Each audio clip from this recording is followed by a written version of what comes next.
Thank you very much. It's great to be with you guys. Today we're going to talk about where are China's green consumers and largely why are their baskets still empty. I'll talk about a few of the key things that I've seen, the lessons that we've learned about the current state of sustainable consumers and how to bring them into your process when you're selling something, when you're trying to create engagement, when you're developing just your basic design. How do you look at consumers? How do they act, and what can you get them to do? So as a starting point, I think that there's been a real push to turn everyone into a green champion. And the reality is that, even with all green champions, every 11/11, we have, these mountains of boxes. Chinese consumers historically were very practical. So on the left side here, you'll see the Sanlu milk issue. And I always point back to this because after the Sanlu crisis, after any crisis, people react for a short burst of time. So what we saw was a very extreme spike in milk product imports to the point where Hong Kong, Germany, America, Australia, they were all struggling to serve their own markets. And that shot prices through the roof. Well, as a starting point, that crisis set up a whole nother level of where practical consumers look for better later. They would then be aware about the impacts of sustainability, be it inside or on top of their face, and they would then start to think a little bit more about their health consciousness. And what this did was it set up future opportunities. And what we saw, like in Hong Kong's flexitarian population, veganism even started to take off. And this was something that most people had no idea was a thing 15 years ago, but now it's gone from 5% to 40% in terms of the urban population, at least trying it a few times a week. And that opened up to plant-based milk willingness and from 79 to 91%, and a whole host of products that you've seen in Hong Kong, Shanghai, Beijing, and on Taobao, you'll find a lot of these products now available. And a lot of that started because 15 years ago, you had an emotional burst. And so at the moment, we're really looking at about three core sustainable segments. The first one is young families. There's an active consumer kind of mindset to protect their child against active threats. And that could be in food, that could be in air quality, that could be in water quality. And so people will buy air filters, water filters, organic product. Moderate disposable income. But where this gets interesting and why we saw a lot of growth for years was that the family is willing to make sacrifices in their own purchases. So organic food for the baby, but wet market food for us. And in doing so, they become very brand loyal. They will pick their purchase paths very differently. And that means that they maintain a high degree of loyalty because there's a lot of friction involved in that. The second group I call the conscious consumers, and this is probably one of the widest bands. They're looking to do and be better, in part because they've been exposed to the challenges. They're driven by the environmental concerns that they face, say, daily. It could be smog, but it could also be that they're more aware of the global issues. It could be climate change, could be polar bears, could be turtles, whatever that is that they're looking at. They're younger, millennials, Gen Y, and they're also, they have a higher disposable income because oftentimes what we're finding is that they're single or they're young married couples. They don't traditionally have kids yet, but they're planning for it. So they will pay more for quality. The value proposition for them is not necessarily solving an active threat. It can also very much be widened out to doing better for the environment, doing better for society, doing better somehow. And the third group that I keep going back down to is health and wellness. And this is the group that I've seen perhaps the most loyalty, the most stickiness to, because for them, everything is about what's on them and what's in them. So oftentimes when it comes to consumerism, they will do things and they will purchase things that will make them look and feel better. And in doing so, they will not skimp on the price. Last year, we did a conscious consumer survey of about 650 people across Shanghai. They're really focused first on health and well-being, food safety, and education. Climate change is fourth, but it's equal to women's rights. A lot of them started to see that they could actually, their actions did have an impact on society, so they recognize that. And they also recognize that they would choose a more sustainable product if given the opportunity. But the hurdle was, how do they find it? And how do they know what is sustainable? There's still a lot of confusion about, I'm purchasing this, is it better? There is an intention to do better, and there is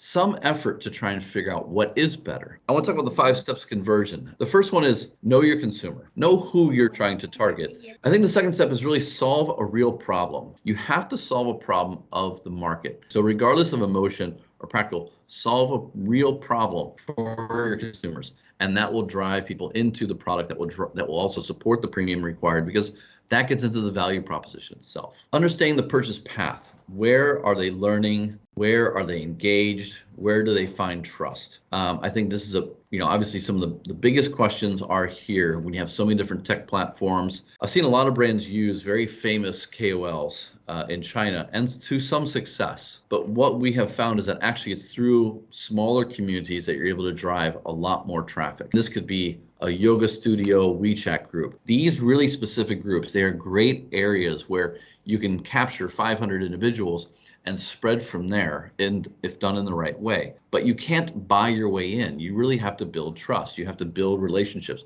You have to build community. And I think the fifth thing, which is the hardest one, is being patient. Obviously, right now is a very challenging time to be launching a new brand, particularly one that's demanding a premium. But if you're actually solving a real problem and you're finding some success, the question is going to be, how patient can you be, and can you outlast the other brands? These are tactically one I've been working with on brands, and I would argue that most of them understand and can track to most of this. And so as consultants, when we're talking to them or when we're looking at process, we're developing brand strategy, we're developing distribution, following along with these five and being able to apply it, I've found to be successful, or more often successful than not. The problem right now, though, is to drive people through that purchase path that I laid out. A lot of it relies upon, in many ways, a very short window of time where you emotionally capture and leverage the anxiety of the individual. They're worried about the end of the world smog, crazy bad smog. They're worried about 40% of the oceans being plastic, and they're worried about the Amazon. They're emotionally amped up on that issue, or maybe all of them. And there becomes a challenge there, because how do you nail a consumer down? How do you build brand loyalty when maybe your first point of contact is something where they're in an emotional state and they buy it right there? If we're all driven by this emotion, how do we get anything done? And so this is kind of where I come back to, how do we fix the problem? How do we get to real, say, zero waste? What's the balance between consumers who are supposed to buy better, who many would argue don't feel like they're actually solving the problem? They might be participating a little bit, but they're not feeling like they're solving the problem. And then the system itself behind it that should actually be removing the waste, removing the inefficiencies, ensuring that the product safety and that environmental sustainability and that social stability are all part of their process. How do we find that balance and actually fix the problem? And I'm going to use a project that I did with textile waste a few years back. This is one of those things that even with the regulations around sorting, textile waste kind of falls into the cracks. And it's one of those things that if you've been spending a lot of time with retailers, they're really trying to find the solution for. And this is just one, this picture's from one warehouse outside of one second-tier city from one district of that city for 1 week. So to give you a size for that. Well, if you break down, the actual systems that need to be fixed, separate from whether or not the consumers are buying better. There's a lot of material flows here. There's a lot of ways that government can insert itself, that consumers can insert itself, but that the industry itself needs to start looking at its systems overall and realizing that the systems have created inefficiencies or rely upon inefficiencies that actually are a big part of the solution itself. So if you look at a lot of the retailers, they'll tell you that they have significant overage, they have significant offcuts, they have all these things that at the end of the day, they're only delivering maybe 70 to 80% of their product to the market itself. And that through e-commerce, they're now bringing about 20 to 40%, I've heard recently, coming back into their warehouses. And so at the end of the day, if you're doing all this work for only 50% to reach and stay with the consumer, what can we be doing with the systems themselves that acquire materials, process materials, turn them into valued products and services, and then can be maintained over time? This is the challenge that I've been looking at lately with a lot of my friends. And so this gets into some of the research that we've done recently for these brands, and kind of it's going to elevate some of the lessons I've learned here. And so fundamental questions we've been looking at are, what are the wastes that are being created? So consumers are consuming better. Okay, great. What are the wastes that they still create? And where does that waste go? And then, what happens to it? Because a lot of times what we think is that if it's not going to 3 bins, then it's just being thrown away. But that's actually not true. The systems on the waste end are actually quite efficient at bringing that waste back in and using that waste as a resource again. The problem is actually our system up front with delivering to consumers is just creating so much waste. And that could be in the manufacturing site or in the consumers themselves and how we drive their habits. So how can we make some changes? Fundamentally, I think a lot of companies are just trying to figure out how can we do better. But if the goal here is through sustainable consumption to fix problems, we need to start looking at different avenues and at different ways to get there than just doing better. The first one is regulation and enforcement. So regulation enforcement is getting stronger and stronger, it's getting smarter and smarter, and that's going to help the system, be it brands, manufacturers, raw materials, to actually close in and understand what goals they need to hit and how can they improve or invest in their process. The second thing I think that's really changing this is economics and efficiency. The global economics around fast fashion have changed. The global economics around agriculture have changed. The global economics around retail have changed. And so as these charts start to turn towards higher cost, less availability, that will drive efficiency through the system itself. So again, the constraints are out wide, but as these things are happening, as regulations bring it in, it pushes it in.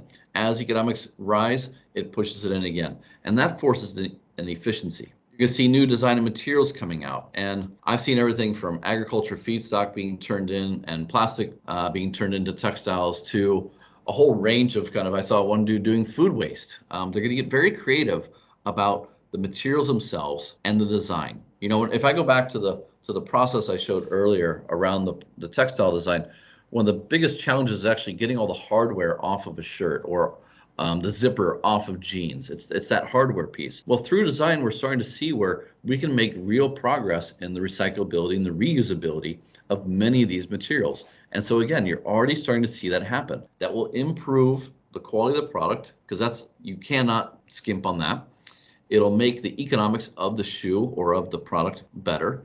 It'll improve efficiency. And so again, you're focusing that in so that if consumers are buying 2 pairs, they're still consuming less than 1 pair before. And I think the last thing is going to be innovation. I've got a few friends in Hong Kong that are working on really leading edge recycling, reusing different things from textiles to plastics to food.